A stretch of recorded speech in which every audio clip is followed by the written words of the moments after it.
Assalamualaikum, salam sejahtera, salam sehat untuk kita semua. Sebelum saya menyapa teman-teman di sini, hadirin di sini, saya ingin mulai dulu dengan sebuah kutipan dari seorang kritikus Kanada, Northrop Frye. Ia mengatakan salah satu penemuan terbesar yang pernah terjadi dalam peradaban adalah ditemukannya buku. Karena melalui buku itulah kita bisa menyimpan aneka peristiwa, aneka informasi, aneka makna dari sejarah. Lalu melalui buku itu juga ketika ia menyebar, melintasi zaman, melintasi waktu, melintasi wilayah, ia pun sampai kepada masyarakat yang lain, kepada generasi yang lain, dan isi buku itu memberikan inspirasi, memberikan lesson to learn kepada zaman yang berbeda, kepada waktu yang berbeda, kepada generasi yang berbeda. Buku membuat aneka informasi, aneka peristiwa, aneka budaya berbaur dan bersinergi. Ini kutipan yang kuat dan juga relevan karena memang topik kita dalam acara sekarang ini di Maluku Utara juga soal buku, buku dan musik. Ini acara bedah buku, bazar buku, karya komunitas literasi Maluku Utara. Juga ada live music di sana, juga tadarus puisi Ramadan bertajuk Di Jalan Sunyi oleh penasihat, pembina, dan pengurus Satu Pena Maluku Utara. Teman-teman sekalian, para penulis, pekerja seni, dan komunitas kreatif di Maluku Utara, juga sahabat kita koordinator Satu Pena Maluku Utara, Rahmat Abdul Fattah, juga koordinator Pulau Maluku dan Papua, FX Purnomo. Terima kasih atas undangannya dan selamat untuk acara ini, acara buku dan musik yang juga terjadi dan kita buat di bulan Ramadan. Soal buku, saya ingin mulai dengan ini. Ini salah satu buku yang paling tua dan masih hadir sekarang ini mengenai Maluku Utara, yaitu buku yang berjudul Hikayat Tanah Itu. Ini buku yang ditulis oleh Rijali di abad ke-16, buku yang sudah berusia 500 tahun. Apa isi buku ini? Buku ini mengisahkan masuknya Islam ke Maluku dan Maluku Utara, karena dulu ini Maluku dan Maluku Utara itu satu provinsi.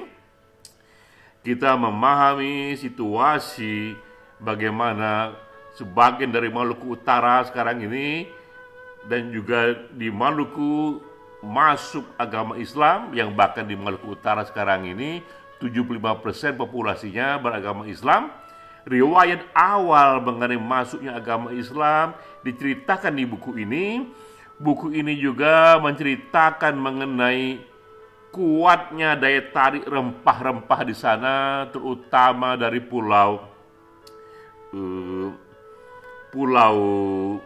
Tidore, kota Tidore, Ternate di sana yang dianggap sebagai the Spice Island, pulau rempah-rempah yang menarik masuknya kolonialisme di sana dan menjadikan Maluku perhatian dunia kala itu dan ikut memberi motivasi, memberi orientasi bagi hadirnya sepotong sejarah waktu itu, yaitu berbondong-bondongnya negara mencari rempah-rempah ke timur, salah satunya adalah ke Pulau Ternate, the Spice Island. Melalui buku itu, buku mengenai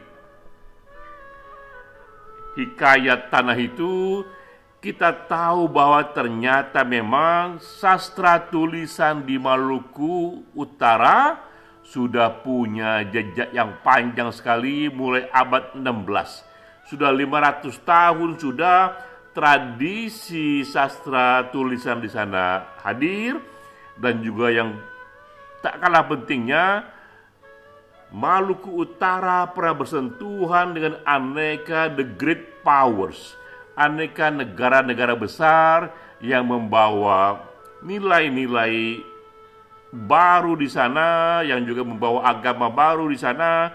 Datanglah ke sana Portugis, Spanyol, Belanda, yang juga kemudian Inggris, dan aneka negara-negara besar ini juga bersinergi dengan budaya lokal di Maluku Utara.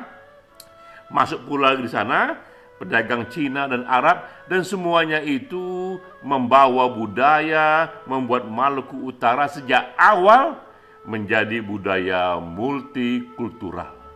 Jadi kita lihat, melebihi aneka provinsi lain di Indonesia, Maluku Utara termasuk yang paling awal bersentuhan dengan berbagai peradaban dari berbagai negara, terutama karena daya tarik dari rempah-rempah itu. Multikultural, bersinerginya banyak peradaban di Maluku Utara, itu adalah sumber daya awal yang kuat bagi lahirnya satu inspirasi teman-teman penulis untuk mengisahkan banyak hal, karena mereka sudah punya referensi yang datang dari berbagai negara. Nah, sekarang ini 500 tahun setelah buku Hikayat Tanah itu, kita sampai di era yang disebut inilah era zaman keemasan bagi penulis. Tak pernah terjadi sebelumnya kita datang di zaman sebesar ini yang memberikan begitu banyak kenyamanan, bahkan kemanjaan kepada penulis. Sekarang ini kita tahu perpustakaan sudah pindah ke handphone. Cukup handphone di tangan, dari beranda rumah kita, dari bis kota, dari kereta, dari aneka wilayah. Sekarang ini kita bisa mengakses begitu banyak bacaan melalui Google, melalui internet, sehingga kita tersedia begitu banyak bahan-bahan untuk menulis dengan basis riset. Belum pernah terjadi sebelumnya. Ini juga era yang dikatakan bahwa penulis tak pernah mendapatkan reward ekonomi sebesar ini dalam sejarah. Bahkan dicatat di sini, salah satu penulis, J.K. Rowling, yang menulis Harry Potter, ia dianggap sekarang lebih kaya dari Ratu Elizabeth. Juga diberitakan di sini Tom Wolfe, seorang penulis dari Amerika Serikat, juga seorang jurnalis. Ia pun juga baru saja menandatangani sebuah buku dan dihargai bukunya itu 100 miliar rupiah. Jadi kita lihat, belum pernah kita datang dan tiba seperti sekarang ini, di mana para penulis mendapatkan begitu banyak kesempatan, bacaan, dan juga reward ekonomi sebesar sekarang, apalagi ditambah datangnya era media sosial. Era media sosial baru datang pada abad-abad ini, pada dekade-dekade ini. Para penulis-penulis senior kita jauh-jauh hari itu belumlah bersentuhan dengan media sosial. Dan melalui media sosial kita ketahui bertambah pula medium dan marketing bagi penulis.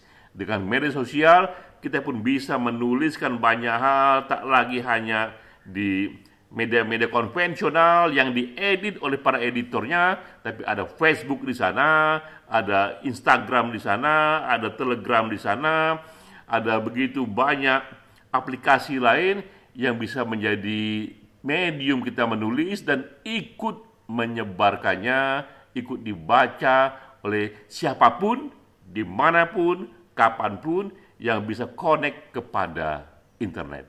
Juga ini belum pernah terjadi sebelumnya kepada dunia penulis. Karena itulah kita menyambut baik hadirnya Satu Pena Maluku Utara. Ini forum bagi penulis, bagi teman-teman kreatif. Ini juga yang pertama di Indonesia bahwa kita sekarang ini para penulis sudah terkoneksi di 34 provinsi. Masing-masing provinsi memiliki pengurusnya dan mereka bersinergi secara nasional. Apalagi sekarang ada satu wadah seperti WhatsApp group, Facebook group yang bisa mengkoneksikan secara virtual penulis dari Aceh sampai Papua, termasuk juga teman-teman dari Maluku Utara. Dan kita ucapkan selamat terbentuknya perkumpulan penulis di Maluku Utara. Koordinatornya adalah kawan kita Rahmat Abdul Fattah, dan koordinator Pulau Maluku dan Papua adalah FX Purnomo. Nah, hari ini karena sekarang ini juga acara Tadarus Puisi Ramadan, di samping bazar buku, di samping bedah buku, saya pun ingin ikut memperkaya tadarus puisi teman-teman di sini di Maluku Utara dengan menyumbangkan satu puisi saya bacakan, tapi sudah direkam, dibacakan oleh orang lain sebenarnya, sudah direkam dalam video animasi, judulnya Cinta Tuhan Semata. Ini puisi Ramadan, puisi spiritual yang dibuat dengan inspirasi puisi dari guru sufi wanita yang besar 1200 tahun yang lalu, yaitu Rabi'ah Adawiyah. Selamat menikmati. Salam.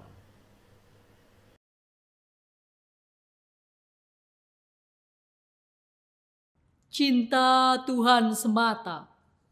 Buah karya Denny C.A.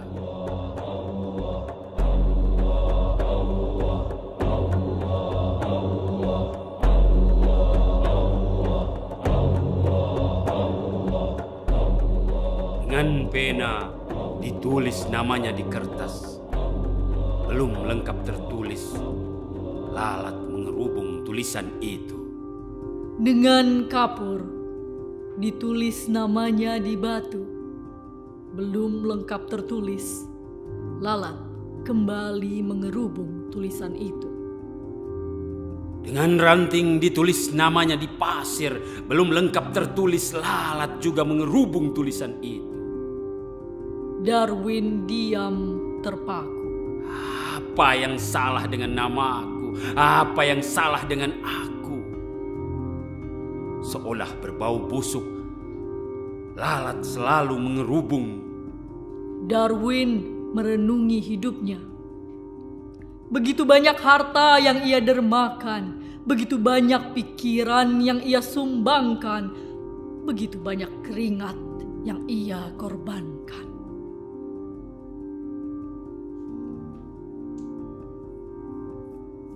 Mengapa kebaikanku tetap berbau busuk? Ia datangi seorang guru suci, bertanya apa yang terjadi. Sang guru hanya menjawab, "Contohlah Rabi'ah Adawiyah." Bulan berikutnya ditanyakannya kembali. Jawabannya sama. Renungkanlah Rabi'ah Adawiyah. Penasaran, minggu depan ditanyakannya kembali. Sama responnya. Bacalah Rabi'ah Adawiyah. Darwin bukan penyuka sastra, bukan pula pencari agama. Namun tetap dicarinya Rabi'ah Adawiyah di aneka situs berita. Rabi'ah Adawiyah, seorang sufi wanita. 1300 tahun lalu ia punya era. Seorang hamba sahaya yang rajin beribadah. Ditemukannya potongan puisi Mahakarya Rabi'ah Adawiyah, berulang-ulang dibacanya. Ya Tuhan, jika aku menyembahmu karena inginkan surga, tutuplah pintu surga bagiku. Jika aku menyembahmu karena takut neraka, cemplungkanlah aku ke dalam neraka. Namun, jika aku menyembahmu karena cintaku padamu, janganlah kau tolak cintaku. Wa ma as'alukum alaihi min ajrin in ajriya illa ala rabbil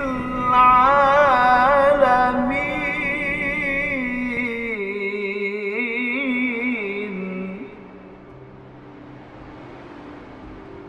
Darwin berdecak kagum. Ini telaga berbentuk kata. Namun apa hubungan denganku? Apa hubungan dengan lalat yang hinggap di namaku? Berhari-hari direnungkannya puisi itu. Ia hubungkan dengan bau busuk teks namanya. Ia hubungkan dengan kebaikannya. Aha! Sinar menyala kepala. Ia tahu mengapa. Kebaikan yang ia lakukan selama ini Bukanlah karena cinta, tapi pamer diri semata. kebaikan yang ia tebar selama ini Bukan karena kasih, tapi sebuah pertunjukan. kebaikan yang ia ekspresikan selama ini Bukan karena Allah, tapi sogokan agar masuk surga. ia tuliskan lagi namanya di kertas. Lalat masih mengerubung. Ia tuliskan nama Adawiyah. Harum bunga menyebar di udara.